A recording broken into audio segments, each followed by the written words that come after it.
The sun was slowly setting behind the hills, casting a golden hue over the small village of Maplewood. The streets were quiet, except for the occasional sound of birds returning to their nests. Amidst this peaceful setting, lived a boy named Liam, known by everyone for his quiet nature and curious eyes.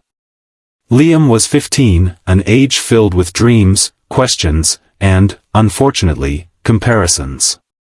You see, Liam was different from the other boys in his village. While others excelled in sports or were praised for their academic brilliance, Liam struggled to find his place. Every morning at school, he watched how his classmate Ethan, tall and athletic, would score goals on the football field. The teachers adored Ethan. Then there was Emily, the smartest girl in the class, always scoring the highest marks, her name constantly called out for awards and appreciation. And then there was Liam, average grades, average sports skills, invisible to most. The comparison monster crept into Liam's mind daily. Why can't I be like Ethan, he wondered. Why am I not as smart as Emily? His confidence shrank as he began to believe he wasn't good enough.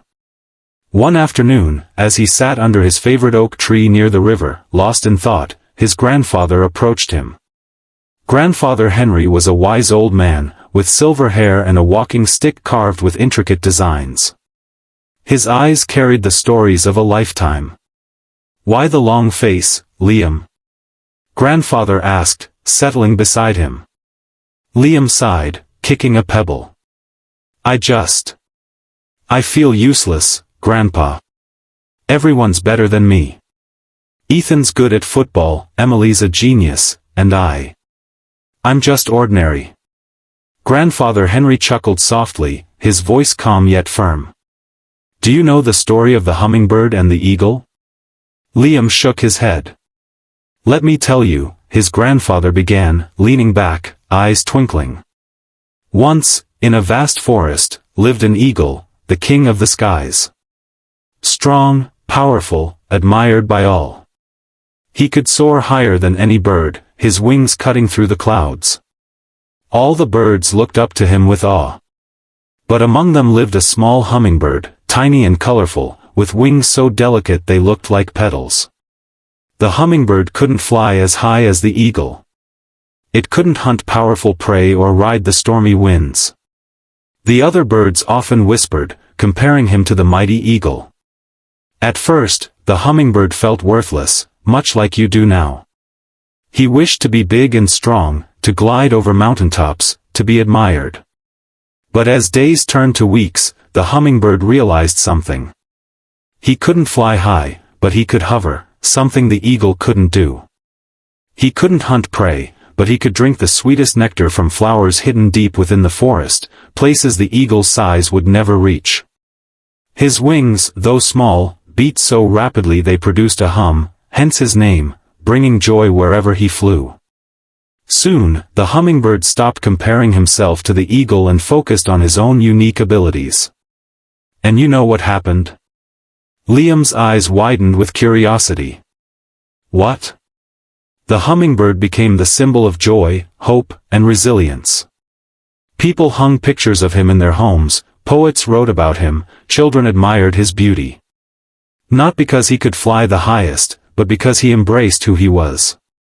Grandfather Henry paused, watching the sun dip lower. Liam, he continued, you're like that hummingbird. Comparing yourself to others blinds you to your own gifts. You're not Ethan. You're not Emily. You're Liam, and that's your greatest strength. Liam sat in silence, the words sinking deep into his heart. Days passed. Though the comparison thoughts occasionally crept in, Liam began observing himself more closely. He realized he had an incredible eye for detail. He loved fixing things, whether it was his younger sister's broken toy or the neighbor's old radio. His teacher, Mr. Carter, noticed this too. One day, when the school projector stopped working during assembly, Liam volunteered to check it. Within minutes, he had it running again. The principal and teachers applauded him. For the first time, Liam's heart swelled with pride, not because he was better than someone, but because he contributed in his own unique way. The news spread. Whenever something technical broke down, Liam became the go-to person. Slowly, his confidence blossomed. He stopped measuring his worth with Ethan's football trophies or Emily's report cards. His hands created, his mind solved problems, and that brought him joy. One day, the school organized a science fair. Students built models, conducted experiments, and presented their projects. Liam worked tirelessly on a miniature windmill that generated power from the lightest breeze. His project wasn't flashy, but it was practical, functional, and innovative. The judges were impressed. When the winners were announced, Liam's name echoed through the auditorium. He had won first prize. As he stood on the stage, trophy in hand, he scanned the audience. He saw Ethan clapping, Emily smiling, his teachers beaming, and most importantly, his grandfather giving him a proud thumbs up. Liam realized in that moment, everyone had their own path, their own strength. Comparing himself to others had only made him blind to his own potential. But now, he saw clearly. After the ceremony, Grandfather Henry hugged him tightly. "See, my boy," he whispered, "life isn't about being better than others. It's about being the best version of yourself." From that day, Liam's perspective changed. He admired others without envy. He celebrated their strengths, but never again diminished his own. He discovered joy in growth, learning, and self-improvement.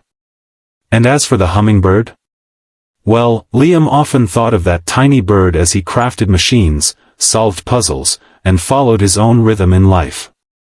The world didn't need another Ethan or Emily. It needed Liam, just as he was. And that was enough. Moral: don't compare yourself to anyone. The greatest success comes from embracing your unique strengths and walking your own path.